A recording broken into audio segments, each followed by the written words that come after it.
নমস্কার বন্ধুরা, আজকে একটা ভিডিও নিয়ে চলে এসেছি। আজকে তোমাদের রাইস তৈরি করে দেখানো হবে, ফ্রায়েড রাইস। তো দেখো, সবার প্রথমে চালটা ভিজিয়ে রেখেছিলাম 2 ঘন্টা। তো সেই চালটাকেই গরম জলের মধ্যে ঢেলে দেওয়া হচ্ছে। যে জলটা আমরা ফুটিয়েছিলাম সেই জলটার মধ্যে এই সমস্ত চালটা ঢেলে দেওয়া হচ্ছে। তো এরপরে হচ্ছে সমস্ত ভাজাভুজিগুলো ভেজে নেওয়া হয়ে গেছিলো আগেই, যেমন বরবটি, বিনস, ক্যাপসিকাম, এছাড়াও গরম মশলা ছিল। তো সেগুলোকে দেওয়ার পরে দেখো জলের মধ্যে তেজপাতাগুলো দিয়ে দেওয়া হচ্ছে। তেজপাতা, গরম মশলা ইত্যাদি এগুলো দিয়ে দেওয়া হচ্ছে, যেগুলোর প্রয়োজন এতে। আর তারপরে দেখে নেওয়া হচ্ছে যে এটা মিক্সড করে দেওয়া হচ্ছে ভাতের সাথে। তারপরে নুন দিয়ে দেওয়া হচ্ছে।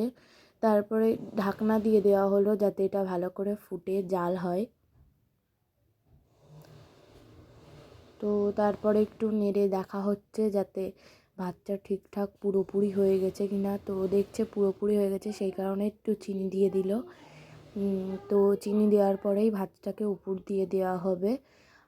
আর তোমাদের যদি এই ভিডিওটা ভালো লাগে তো প্লিজ লাইক, কমেন্ট, শেয়ার করে দিও। তো এই দেখো ভাতটা উপর দিয়ে দেওয়া হয়েছে। উপর দেওয়ার পরেই কিন্তু জল ঝরে যাওয়ার পরেই গামলায় ঢেলে দেওয়া হচ্ছে। তো গামলায় ঢেলে দেওয়ার পরে এই সমস্ত ভাতটাকে হচ্ছে ঠান্ডা করে নেওয়া হবে, তারপরে মিক্সড করা হবে। তো এই যে সমস্ত মশলাপাতি মিক্সড করা হবে, তার আগে একটু নুন দিয়ে দেওয়া হলো, যেহেতু আমরা নুন অল্প দিয়েছিলাম সেই সময়। তো তারপরে সমগ্র মশলাপাতিগুলো মিক্সড করে দেওয়া হবে, যেমন গাজর।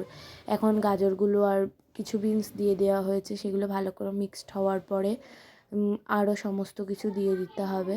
তো এবার দিয়ে দিচ্ছে বরবটি, আরও সমগ্র অনেক কিছু আছে সেইগুলোকে, ক্যাপসিকাম, এগুলোকে দিয়েই মিক্সড করা হচ্ছে।